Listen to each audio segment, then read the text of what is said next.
Baik, Assalamualaikum warahmatullahi wabarakatuh. Perkenalkan, nama saya Muhammad Fahmi Fahriza dengan NIM 200-265.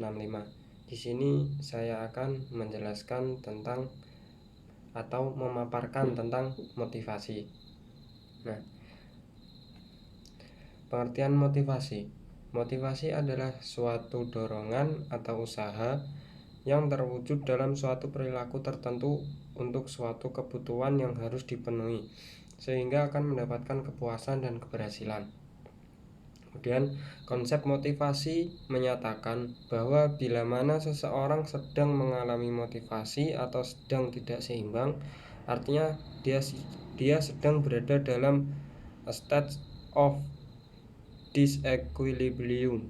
Tetapi sebaliknya, bila mana apa yang menjadi dorongan itu sudah diperoleh atau berada di tangannya dan mendapat kepuasan dari hasil tersebut, maka dikatakan bahwa orang itu telah memperoleh satu keadaan seimbang. Maksud dari keadaan seimbang yaitu dia itu terdorong oleh motivasinya dan melakukannya, sehingga dia mendapatkan hasil sesuai dengan usahanya. Lanjut.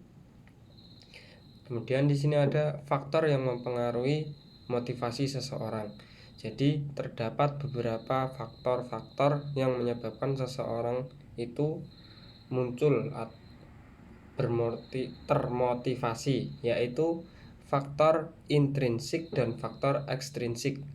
Faktor intrinsik berasal dari dalam diri seseorang berupa sikap, harapan, cita-cita, dan disposisi kebutuhan yang berkembang.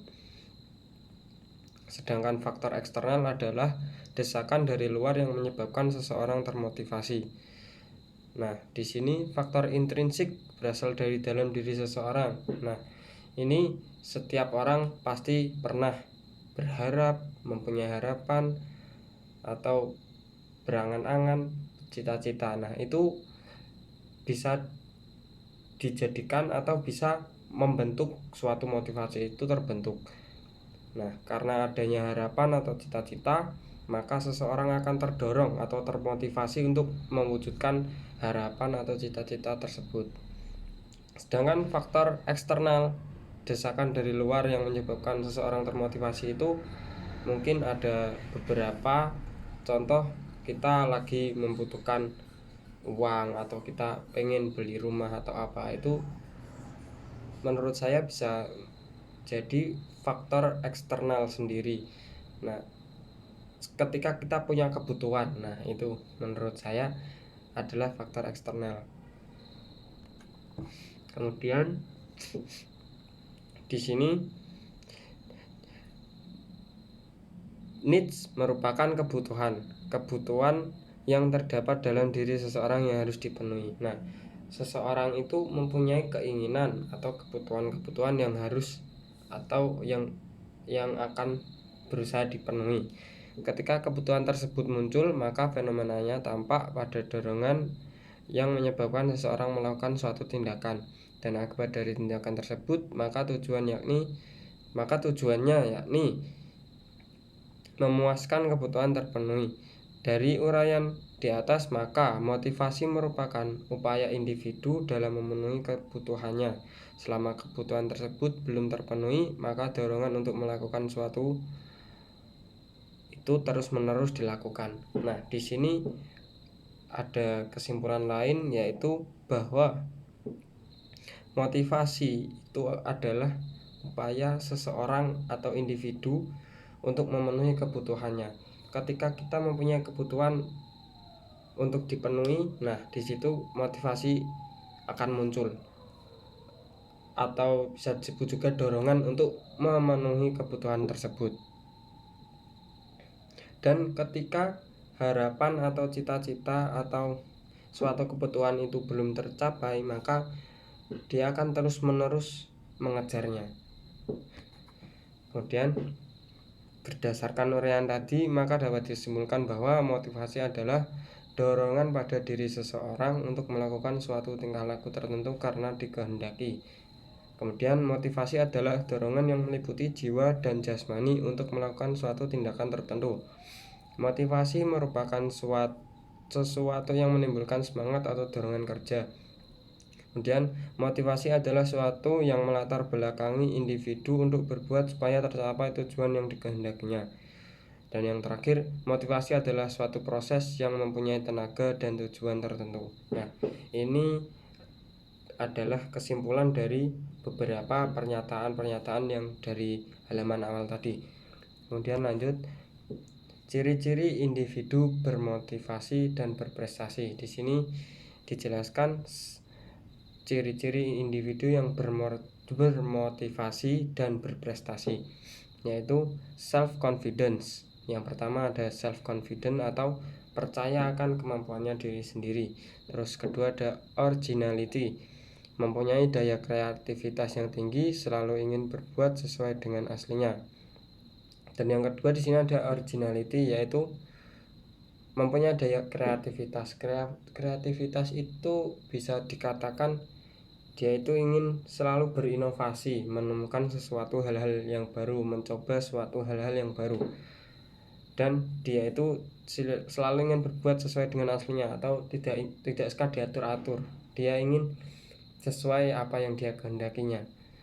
Terus yaitu kemudian people orient, tidak memperalat orang lain, terbuka terhadap kritikan, tidak menyalahkan orang lain. Ketiga di sini ada dia itu tidak ingin menyuruh-nyuruh orang lain. Kemudian ketika dia berinovasi atau membuat suatu karya itu dia tidak bebas kritik gitu. Jadi dia malah suka kalau dikritik itu. Terus tidak suka menyalahkan orang lain ketika emang dia salah dari karya atau inovasinya tersebut salah, dia memang ya itu emang pure dari dia gitu. Jadi tidak menyalahkan ini loh si A, ini loh si B, tidak seperti itu. Kemudian yang keempat ada task result orient, berani mengambil resiko terhadap apa yang telah diputuskan, semangat tinggi untuk menyelesaikan tugas. Nah, kemudian yang keempat di sini ada orang yang bermotivasi tinggi atau bermotivasi berprestasi, yaitu dia berani mengambil resiko terhadap apa yang telah dia putuskan. Karena kalau kita tidak mencoba sesuatu itu kita tidak mengetahuinya. Jadi kita lebih baik mencoba dan gagal terus kemudian bangkit lagi daripada kita tidak mencobanya sama sekali atau takut duluan. Nah, itu jangan. Kemudian ada semangat tinggi untuk menyelesaikan tugas. Ketika dia dikasih tugas, ya dia semangat untuk menyelesaikan itu. Terus kemudian ada future orient, mempunyai daya antisipasi yang tinggi, mempunyai analisa. Nah, ini lebih ke future atau masa depan. Dia itu orangnya biasanya mempunyai growth mindset atau mindset yang berkembang. Nah, jadi dia punya analisa, kalau aku sekarang melakukan ini nanti kedepannya apa, kayak gitulah. Terus kemudian yang terakhir ada risk taker, menyenangi tugas yang menantang, tidak cepat menyerah. Nah, dan yang terakhir ada orangnya itu suka kalau dikasih tugas yang menantang itu dia merasa tertantang, bukan malah takut ya, malah dia merasa tertantang itu dirinya bisa atau tidak. Terus yang ada lagi tidak cepat menyerah. Nah, ketika dikasih tugas yang menantang tersebut dia itu terus selalu mencoba, tidak pantang menyerah. Terus lanjut, di sini ada sikap dasar motivasi berprestasi. Sikap-sikap dasarnya ada beberapa, ya ini yang pertama, senang menghadapi tantangan yang beresiko sedang atau tinggi ya. Terus kemudian tanggung jawab pribadi tinggi. Nah, sikap-sikap itu udah bisa dilihat ya, dia punya tanggung jawab yang tinggi. Terus yang ketiga, ingin belajar dari pengalaman. Ketika dia dulu pernah gini, dia pelajari dan dia ingin berkembang, atau istilahnya kegagalan adalah batu loncatan lah buat dia. Terus yang keempat ada, nah ini, pengalaman dijadikan sebagai umpan balik atau batu loncatan. Terus yang kelima adanya perasaan dikejar waktu. Nah, ini waktu itu menurut saya adalah suatu hal yang sangat penting. Bisa bahkan ada pepatah yang mengatakan waktu itu emas. Nah, karena suatu hal itu ada beberapa hal yang tidak bisa kembali ke masa lalu. Nah, salah satunya adalah waktu. Jadi kita itu harus menghargai waktu itu. Makanya di sini dia ada perasaan dikejar-kejar waktu. Ya karena menurut dia waktu itu sangat penting. Jadi ada tugas cepat-cepat diselesaikan, ntar ada waktu luang buat apa lagi ya, kayak gitu. Terus menyukai situasi yang majemuk. Yang ketujuh, mampu menerima kegagalan. Nah, ini adalah suatu hal yang penting ya menurut saya bagi setiap individu, karena kegagalan itu bisa jadi awal dari kesuksesan itu sendiri. Terus yang kedelapan, mampu menggunakan pikiran dan akal. Nah, ini kebanyakan orang-orang pintar itu dia berpikir dulu sebelum bertindak. Nah, itu. Terus yang kesembilan, ada kreatif dan inovatif. Yang ke-10, mempunyai pengendalian diri yang kuat. Nah, ini dia tidak gampang terombang-ambing arus atau tidak gampang terombang-ambing oleh nafsu. Nah, jadi dia itu punya pendirian yang kuat. Nah, namanya orang, menurut saya itu kita hidup itu jangan kok mengikuti arus, kita kemana ya ikut, jadi kita harus punya pendirian yang kuat untuk ya kalau keinginan kita melawan arus ya kita harus melawannya gitu. Terus yang 11, sanggup bertahan dalam situasi yang tidak menentu. Nah, di sini bisa dikatakan juga orangnya itu mudah beradaptasi lah. Karena dia itu bisa kalau dia sedang jauh dari orang tua gini, dia sedang berkembang gini, dia sedang gagal gini, dia sedang kayak gitulah, ada sikap-sikapnya tersendiri. Kemudian ada yang terakhir, memiliki standar kesempurnaan untuk dirinya sendiri. Nah, dia itu selalu mempunyai goals atau cita-cita, harapan atau standar, dan dia itu harus mematok dirinya sendiri di atas standarnya tersebut. Lanjut ke halaman 8. Nah, di sini ada karakter motivasi. Yang pertama ada karakter majmuk, motivasi individu untuk melakukan tindakan pada dasarnya tidak hanya mengandung satu tujuan saja, melainkan lebih dari satu tujuan. Oleh sebab itu ada banyak tujuan yang ingin dicapai oleh individu karena adanya motivasi ini. Nah, di sini ada yang pertama ada karakter majmuk. Jadi ibaratnya di sini adalah sekali dayung 2-3 pulau terlampaui. Jadi dia melakukan suatu tindakan ini, nah kedepannya akan memperoleh beberapa goals atau benefit dari apa yang dia lakukan tersebut atau motivasinya tersebut.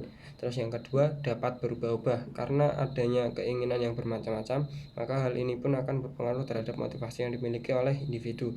Bisa saja suatu ketika ia menginginkan kenaikan gaji, tetapi di lain kesempatan ia ingin karirnya naik. Nah, di sini ada motivasi yang kedua, yaitu dapat berubah-ubah. Ya, namanya juga kita itu manusia, kita cenderung berubah-ubah pikiran. Kadang kita pengen ini, tiba-tiba kita sudah menjalani project ini, kita di tengah-tengah pengen lari ke sini. Itu sudah hal yang manusiawi, karena menurut saya itu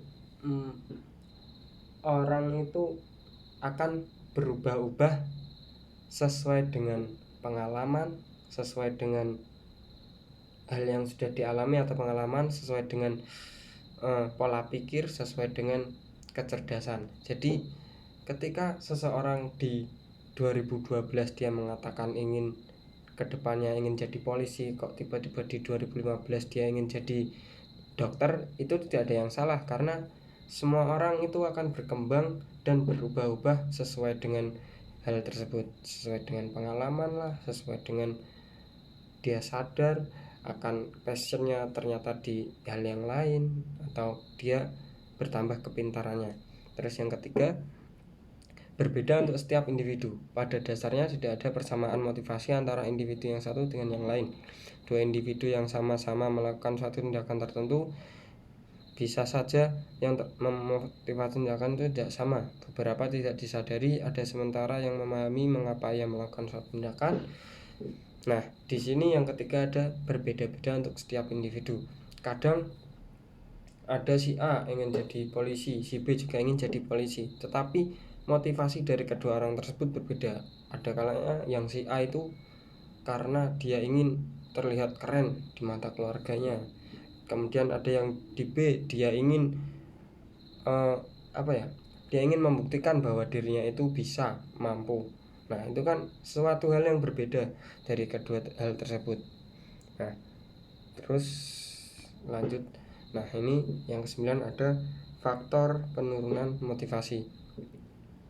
Yaitu yang pertama ada lingkungan yang tidak kondusif yang berakibat tidak nyaman. Nah, ini salah satu hal yang bisa menurunkan motivasi adalah dia itu merasa tidak nyaman dengan lingkungannya.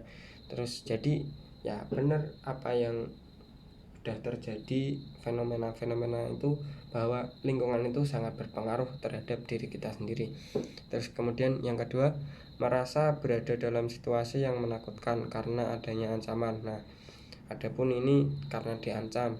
Jadi contoh dia ingin melakukan A tapi diancam, kalau kamu melakukan A kamu akan saya tembak atau gimana. Nah, itu bisa menurunkan motivasi seseorang.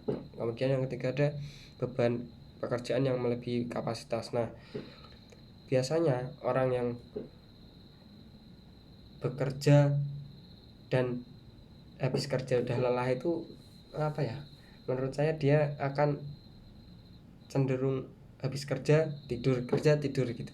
Jadi tidak ada hal atau motivasi yang ingin dia raih atau goals yang ingin dia capai. Dia cuma kerja, capek, tidur. Nah, kayak gitu.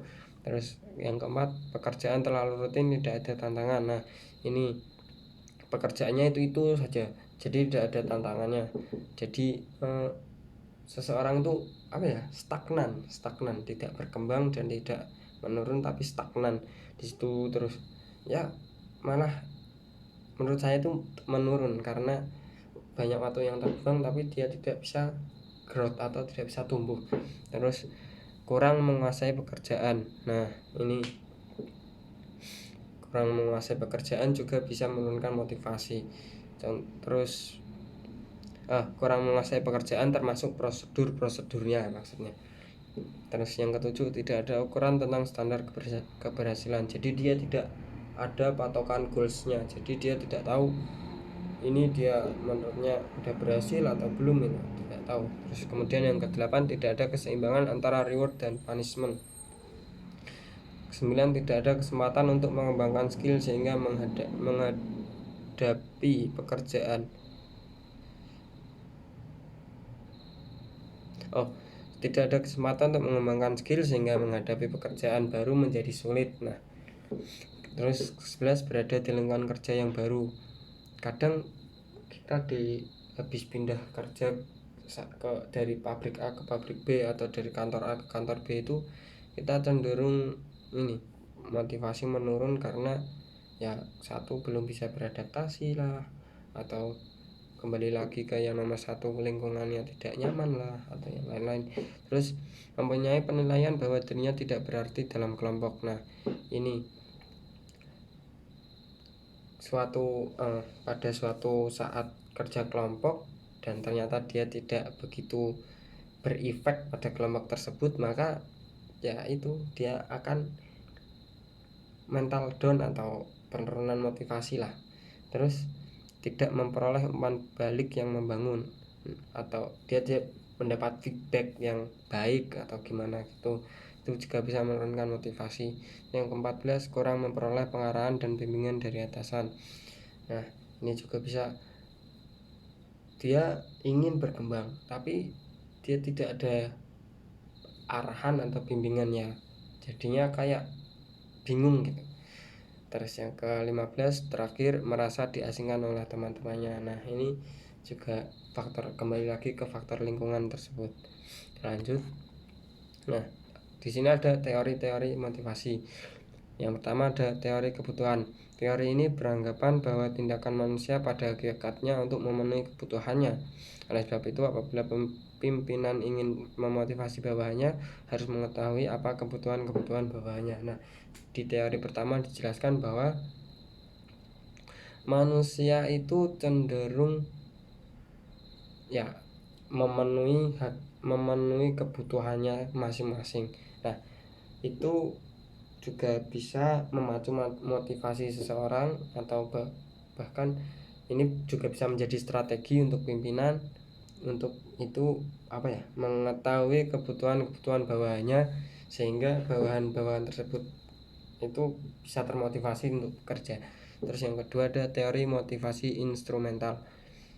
Teori instrumental ini meliputi teori tukar menukar, exchange teori, dan teori harapan, expectance teori. Dalam setiap organisasi selalu menjadi proses tukar menukar atau jual beli antara organisasi dengan orang-orang yang bekerja di dalamnya. Orang-orang menyumbangkan pengetahuannya kepada organisasi dan organisasi memberi imbalan atau menukarnya dengan gaji atau upah. Nah, di sini ya saling tukar menukar pikiran lah. Kemudian ada teori proses motivasi kerja, VIE, Valence, Instrumentally, and Expectance. Valensi berkaitan dengan kadar kekuatan keinginan seseorang terhadap hasil tertentu. Nah, valensi itu ketika seseorang ingin ingin mendapatkan sesuatu yang berhubungan dengan kayak hasil contoh kayak ujian, kita termotivasi untuk mendapat nilai 100, kita termotivasi belajar dan akhirnya kita mendapat hasil. Nah, itulah valensi. Kemudian adapun valensi itu bisa bernilai positif dan negatif. Kemudian instrumentalis berkaitan dengan hubungan antara hasil tingkat pertama dengan hasil tingkat kedua atau hubungan antara prestasi dengan imbalan atau pencapaian prestasi tersebut. Nah, di sini instrumentali atau ya kembali lagi ke nomor 2, tukar menukar. Ketika dia sudah mendapatkan nilai 100 dari valensi tadi, rewardnya apa? Nah, kayak gitu. Saling tukar menukar lah. Dia ngasih nilai yang baik, dia mendapatkan imbalan juga yang baik. Kemudian yang ada pengharapan adalah suatu keyakinan bahwa suatu usaha akan menghasilkan suatu tingkat prestasi tertentu. Nah, sini ada yang terakhir, expectance. Dia beranggapan bahwa dia berkeyakinan bahwa suatu usaha itu akan mencapai hasilnya sendiri. Jadi ketika kita berusaha itu ya kita akan mendapat hasilnya, meskipun itu belum maksimal atau gimana, tapi kita tetap mendapatkan hasil. Tidak mungkin usahanya itu kosong plong, nggak ada apa-apanya. Lanjut. Nah, pendekatan dalam motivasi kerja. Secara teoritis, motivasi merupakan suatu proses dalam diri seseorang yang dipengaruhi oleh faktor-faktor, baik faktor fisiologis maupun faktor psikologis, yang menggerakkan perilakunya untuk mencapai hasil atau tujuan tertentu. Dalam pandangan sistem, motivasi terdiri dari 3 komponen dasar yang saling berhubungan dan saling berinteraksi, yaitu komponen kebutuhan, needs, dorongan, dan komponen imbalan. Kebutuhan merupakan sesuatu yang menyebabkan terjadinya ketidakseimbangan dalam diri seseorang, baik yang bersifat fisik maupun psikis. Dorongan merupakan suatu kekuatan jiwa yang menggerakkan seseorang untuk bertindak dalam memenuhi kebutuhan yang diinginkannya. Sedangkan imbalan merupakan tujuan yang telah dicapai sebagai hasil tindakan atau perbuatan tersebut. Nah, ini seperti yang sudah dijelaskan tadi. Kemudian motivasi dalam peningkatan kinerja dan produktivitas. Kinerja merupakan unjuk kerja atau pelaksanaan kerja atau pencapaian kerja atau hasil kerja. Smith dalam Yoyon Bahtiar Irianto menyatakan bahwa kinerja merupakan hasil kerja dari suatu proses. Artinya, hasil kerja yang dicapai oleh seseorang pegawai dalam melaksanakan tugas yang dibebankan kepadanya. Berdasarkan definisi di atas, dapat disimpulkan bahwa kinerja merupakan unjuk kerja seseorang dalam melaksanakan tugas-tugas yang telah dipercayakan kepadanya sesuai dengan fungsi dan kedudukannya. Kinerja yang baik dapat dipengaruhi oleh kemampuan dan motivasi, sebab kemampuan tanpa motivasi atau motivasi tanpa kemampuan keduanya tidak dapat menghasilkan output yang tinggi. Untuk memperjelas ungkapan tersebut, McAfee dan Poffenberger 1982 menggambarkan secara matematik, yaitu ability x motivation sama dengan job performance. Nah, di sini ada penjelasan tentang kemampuan ditambah motivasi akan menghasilkan pekerjaan yang maksimal. Nah, berdasarkan rumus tersebut dapat dikatakan bahwa kinerja merupakan hasil perkalian antara kemampuan dan motivasi. Kemampuan merupakan hasil perpaduan antara pendidikan, pelatihan, dan pengalaman, sedangkan pengertian motivasi diartikan sebagai suatu daya pendorong yang menyebabkan orang berbuat sesuatu. Nah, di sini untuk bisa meningkatkan kinerja dan produktivitas seseorang itu dijelaskan bahwa ada ability x motivation sama dengan job performance, ya. Jadi kemampuan seseorang yang ditambah dengan dorongan atau kemauan dari orang tersebut untuk mencapai sesuatu goals atau sesuatu cita-cita atau harapan yang diinginkan, maka di sini akan mendapatkan job performance atau kinerja yang baik lah, istilahnya kinerja yang maksimal. Nah, selanjutnya sudah berakhir. Thanks dan terima kasih. Wassalamualaikum warahmatullahi wabarakatuh.